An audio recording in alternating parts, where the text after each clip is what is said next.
آپ شروعات کو مطالعہ کرنے میں دیکھنے نہ جائیں، پہلے جو آپ درس جس کا لے رہے ہیں بخاری شریف اس کی عبارت کو دیکھیں، اس کو تو پڑھیں۔ آپ ہی امت کا سہارا ہو، آپ ہی امت کا مستقبل ہو، آپ ہی امام ہو، آپ ہی قائد ہو، آپ ہی اس ڈوبتی ہوئی امت کی نیا کو سہارا دینے والے ہو، جو کچھ ہو آپ ہو، مستقبل آپ کے ہاتھ میں ہے۔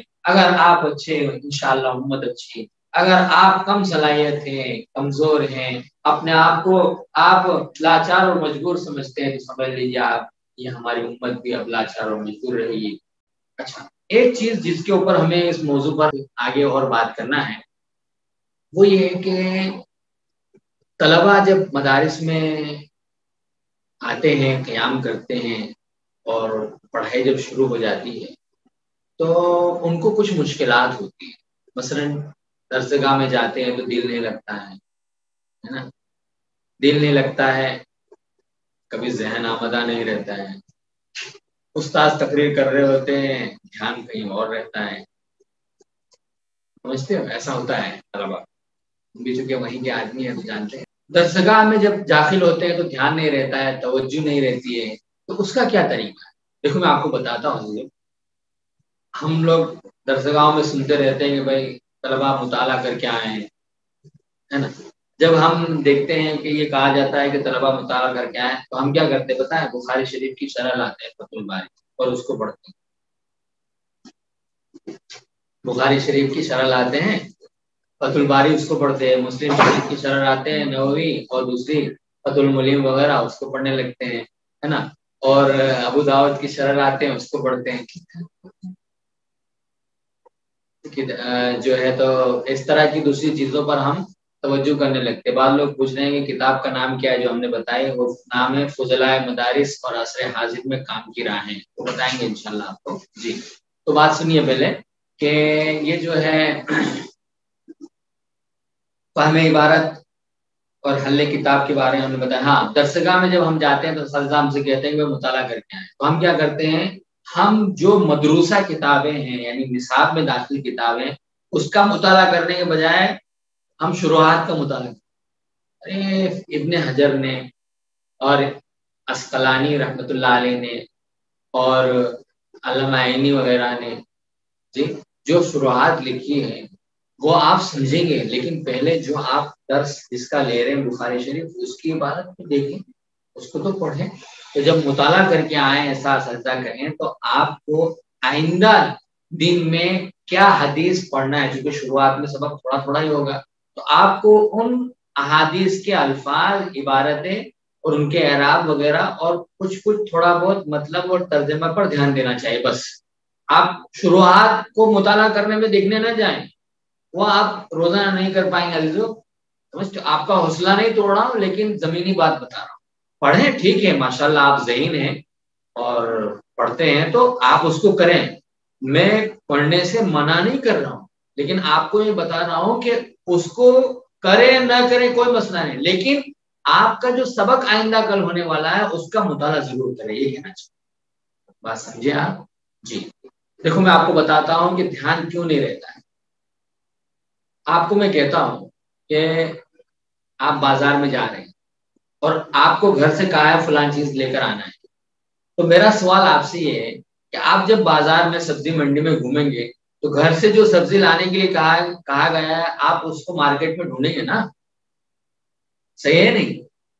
جی ابھی میں مثال کو سمجھاؤں گا۔ اور اگر آپ سبزی منڈی میں ایسے ہی گھس گئے، گھر سے کچھ کہا نہیں گیا، تو آپ کو پتا چلے گا کون سی سبزی ہے؟ نہیں پتا چلے گا۔ اسی طرح سے جب آپ درسگاہ میں جائیں گے اور جو استاد سبق پڑھانے والا ہے، آج جو استاد صاحب سبق دیں گے اس سبق کی عبارت حدیث وغیرہ پر جب آپ پہلے سے دیکھ کر نہیں جائیں گے تو استاد کیا کہہ رہا ہے وہاں دھیان کیا رہے گا؟ اگر آپ عبارت کو پہلے سے دیکھ لیں گے، حدیث کو پہلے سے مطالعہ کر لیں گے، آپ پڑھ لیں گے، تو اس پڑھنے سے آپ کے پاس ایک ہدف آ جائے گا، آپ کو جو چاہیے اس کی تلاش کی طلب آپ کے اندر پیدا ہو جائے گی۔ بس جس کے پاس طلب ہو جاتی ہے اس کا اس چیز کو پانا آسان ہو جاتا ہے۔ اس لیے جب آپ درسگاہ میں جائیں تو درسگاہ میں جانے سے پہلے کسی ایک کتاب کا مطالعہ کم از کم پابندی سے روزانہ کی بنیاد پر ضرور کریں. بات سمجھتے ہیں؟ انشاءاللہ آپ کریں گے تو آپ کا یہ مسئلہ حل ہو جائے گا اور درسگاہ میں پھر دھیان رہے گا. اور سنو، درسگاہ میں دھیان رکھنا یہ ایک دن میں اس میں آپ کو کامیابی نہیں ملے گی. آپ کو دھیان رکھنے کی پریکٹس کرنا پڑے گی جو دھیرے دھیرے ہوگی. جب دھیان جائے تو آپ اس کو پکڑ کے لے آئیں. یہ بھی ایک طریقہ ہے. یعنی آپ اپنے آپ سے کہیں کہ بھائی کہاں جا رہا ہے. اچھا ایک بات ہوتی ہے، ذہن بھی عجیب ہے. درسگاہ میں آپ داخل ہوں گے ذہن باہر گھومنے لگتا ہے. کبھی گھر کا فریز کھول رہا ہے نا، کبھی امی کے ساتھ ہے، کبھی ابو کے ساتھ ہے، کبھی دوستوں میں گھوم رہا ہے. اچھا کبھی کبھی ایسا بھی ہوتا ہے کہ وہ کپڑے دھونے کے لیے دینے جانا ہے، وہ جمعرات ہے تو فلانا کام کرنا ہے نا. یہ سب باتیں درسگاہ میں سبق شروع ہونے لگتا ہے اور جتنی بھی باتیں جو ایسی ہے وہ سب آپ کے ذہن میں آنے لگتی. حضرت تھانوی رحمۃ اللہ علیہ نے اس کا بہت اچھا حل لکھا ہے. آپ کو بتاؤں؟ دیکھو میں سناتا ہوں. حضرت تھانوی رحمۃ اللہ علیہ ایک پنسل اور کاغذ اپنے پاس ہمیشہ رکھتے تھے. ذہن میں کوئی بات آتی تو اس کو فوراً پنسل سے کاغذ پر نوٹ کر لیتے اور یہ فرماتے تھے کہ میرے ذہن کو میں چیزوں کو یاد رکھنے میں مشغول نہیں رکھنا چاہتا. میں نے لکھ دیا، اب کاغذ پر میں نے لکھ لیا، اب کوئی مسئلہ نہیں. میں باہر نکلوں گا یا جب بھی ضرورت ہوگی تو مجھے وہ پرچی نکالوں گا، میں دیکھ لوں گا یہ کام ہے کر لوں گا. کتنے اچھے ذہین انسان ہوتے ہیں تو ایسے کام کرتے. بات سمجھے تو اپنے آپ کے ذہن کو منتشر نہ ہونے دیں. اس کو عادت ڈالیں کہ وہ ذہن درسگاہ میں موجود رہے. بہت قیمتی ہے. میرا عزیزو، میرے پیارے بچوں، آپ کو سچ بتاؤں، وہ استاد جو بیچارہ سبق دیتا ہے سچی میں اپنی آنکھیں رات کو پھوڑتا ہے. صحیح کہہ رہا ہوں. وہ آپ کو دینے کے لیے، آپ کو بتانے کے لیے مطالعہ کرتا ہے نا. اپنے بیوی بچوں کا وقت ادھر ادھر سے لے کر کتابوں کا مطالعہ کرتا ہے. وہ پتہ نہیں کیا کیا شروحات دیکھتا ہے. وہ حدیث کے مطلب کو سمجھانے کے لیے کہاں کہاں سے بہت سے مواد کو تلاش کرتا ہے. اس کے بعد خود کو بھرتا ہے اور آپ کو سمجھاتا ہے. اور آپ یہ ناقدری کرتے ہیں کہ استاد سبق سمجھا رہے ہیں اور آپ دھیان ہی نہیں دے رہے ہیں. افسوس، ایسا نہیں کیجیے گا پیارو، دھیان رکھیے گا. ٹھیک ہے؟ تو اس طرح سے آپ اپنے آپ کو درسگاہ میں پہلے سے دیکھ کر جائیں گے تو حاضر رکھ پائیں گے. ٹھیک ہے انشاءاللہ. اور دوسری بات یہ ہے کہ حاضر ذہن رکھنے کا ایک فارمولہ آپ کو بتاتا ہوں. جب آپ درسگاہ میں داخل ہو جائیں تو کوشش کریں، سال کا شروع ہے تو پہلی نشست میں بیٹھنے کی کوشش کریں، ہے نا. دھیان رکھیں. پیچھے بیٹھیں گے تو پیچھے تو بھجیے کھاتے ہیں لڑکے، ناشتہ بھی کرتے ہیں اور کچھ ایسا بھی کرتے ہیں کہ شاید ویڈیو میں اس کو ہم بول بھی نہیں سکتے. جی تو اس لیے کوشش کیجئے کہ آپ پہلی سطر میں پہلی لائن میں بیٹھیں اور کوشش کیجئے کہ استاد کے سامنے بیٹھیں. ہاں، اور جب استاد سبق پڑھائے تو کوشش کریں کہ استاد کی نظروں میں نظریں ڈال کر توجہ رکھیں. درسگاہ بڑی ہے تو اس کی آواز پر اپنے کان کو گاڑ کر متوجہ کر کے سبق کو سنیں.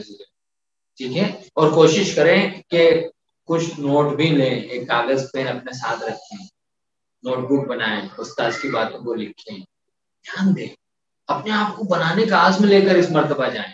دیکھو آپ کے 9 سال اور 1 سال، آپ اگر 6 مہینے سال بھر ایسا کریں گے تو آپ کے سارے پورے 9 سال کی جو کوٹی کوتاہی ہے اس کا تدارک ہو جائے گا.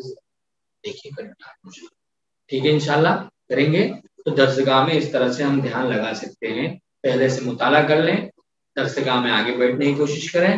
درسگاہ میں استاد جب سمجھائے تو ان کی آواز پر دھیان لگائیں اور ان کے چہرے کو دیکھیں، ان کی آنکھوں میں آنکھیں ڈالیں اور سبق کو غور سے سننے کی توجہ کے ساتھ کوشش کریں.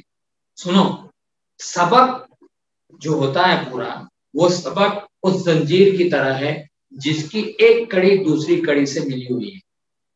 ہاں، جس آدمی کو سبق کی ایک کڑی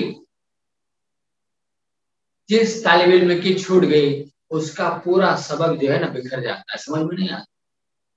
جیسے زنجیر جو بناتے ہیں نا، کڑی سے کڑی ملی ہوتی جب جا کے زنجیر بنتی.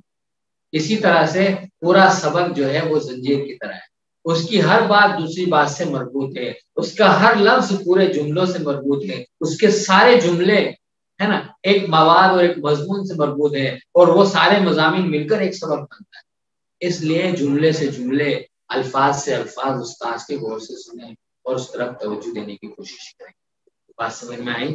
کر کے دیکھو، آپ کے استاذ بھی خوش، آپ کے معلم صاحب بھی خوش، انتظامیہ بھی خوش۔ بات سمجھے آپ؟ تو اس طرح سے ہم کریں۔ اب آتا ہے مسئلہ درسگاہ میں نیند کا، کہ بعض دفعہ طلباء کو درسگاہ میں نیند آتی ہے یا ویسے ہی سستی اور غفلت رہتی ہے۔ دیکھو، حضرت مفتی محمد تقی عثمانی صاحب دامت برکاتہم نے ایک جگہ لکھا ہے، بتایا ہے کہ بھائی کسی نے ان سے پوچھا کہ حضرت مجھے سستی بہت آتی ہے، میں کیا کروں؟ تو مفتی تقی صاحب دامت برکاتہم فرمانے لگے کہ بھائی سستی کا علاج تو صرف ہے چستی، بس۔ سستی کا علاج چستی، سستی کا علاج چستی کے علاوہ کیا بتاؤں؟ اس لیے آپ کو چاہیے کہ آپ چست ہوں، اور آپ چست کب ہوں گے؟ جب مقصد آپ کے ذہن میں طے ہوں۔ آپ کچھ طے کریں کہ مجھے ایسا کرنا ہے، مجھے کچھ ایسا بننا ہے، آپ مقصد طے کریں گے، آپ جو کچھ آپ کو حاصل کرنا ہے اس کو آپ اپنے سامنے رکھیں گے، تو انشاءاللہ آپ کو چستی آئے گی، سستی آپ کی بھاگ جائے گی۔ ٹھیک ہے؟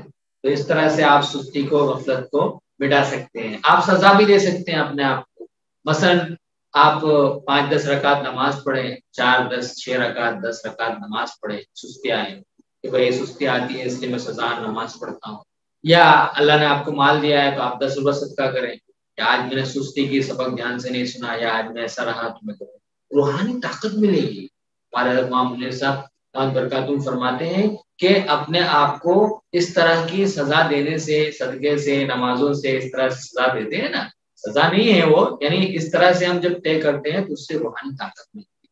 آپ کر کے دیکھ سکتے ہیں انشاءاللہ۔ ٹھیک ہے جی؟ تو یہ بات ہو گئی سستی اور سستی کی، غفلت کی، بے توجہی۔ درسگاہ میں نیند آتی ہے تو اس کے لیے آپ کو سب سے پہلے تو اپنے سونے اٹھنے کا نظام العمل بنانا چاہیے۔ ایسا نہیں کہ آپ رات کو 3 بجے سو رہے ہیں اور صبح میں درسگاہ میں نشیط رہیں، یہ صحیح نہیں ہے۔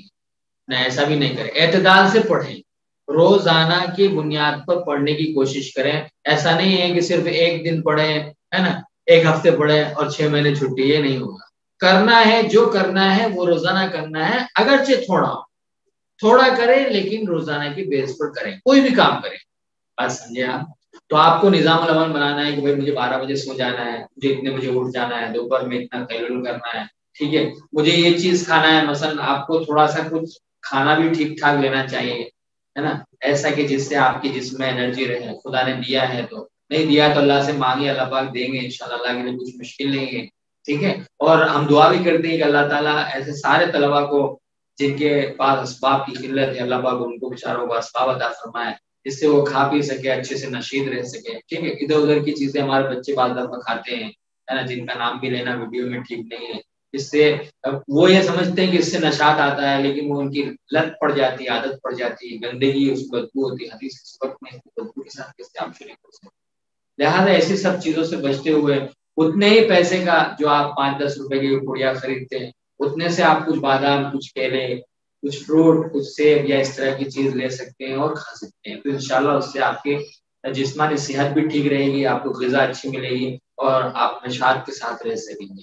بات سمجھ میں آ رہی ہے آپ کو؟ جی۔ ایک چیز یہ ہے کہ بعض دفعہ نیند آتی ہے درسگاہ میں، تو نیند سے کیسے بچیں؟ میں نے آپ کو بتایا کہ آپ نظام بنائیں، پھر بھی اگر نیند آتی ہے تو حضرت تھانوی رحمۃ اللہ نے بھی کچھ طریقے بتائے ہیں۔ حضرت تھانوی رحمۃ اللہ علیہ فرماتے ہیں کہ آدمی کو چاہیے کہ کالی مرچ اپنے پاس رکھے، ہے نا، گجراتی میں اس کو کالی مری بولتے ہیں، وہ بازار سے لے لیں یا ابھی گھر سے جائیں گے تو ساتھ میں لے جائیں تھوڑی سی، اور درسگاہ میں اس کے چاہیں تو جیب میں اس کے کچھ دانے رکھ لیں، جب نیند آنے لگے تو اس کو منہ میں آپ دبا کے اس کو چبائیں چونکہ وہ نسبتاً تھوڑی تیز ہوتی ہے، تیز لگے گی، ظاہر بات ہے نیند بھاگ جائے گی۔ حضرت تھانوی رحمۃ اللہ علیہ فرماتے ہیں کہ ویسے یہ حافظے کو اور ذہن کو بھی تیز کرتی ہے کالی مرچ، اور بلغم کو بھی کاٹتی ہے، اس لیے آپ کو انشاءاللہ صحت کے اعتبار سے بھی یہ مفید رہے گی۔ تو آپ اس طرح سے اس کالی مرچ کا بھی استعمال کر سکتے ہیں نیند بھگانے کے لیے، یا اور جو ٹریک ہو اس کو یوز کرے، استعمال کرے اور اپنے آپ کو نشیط رکھنے کی کوشش کرے۔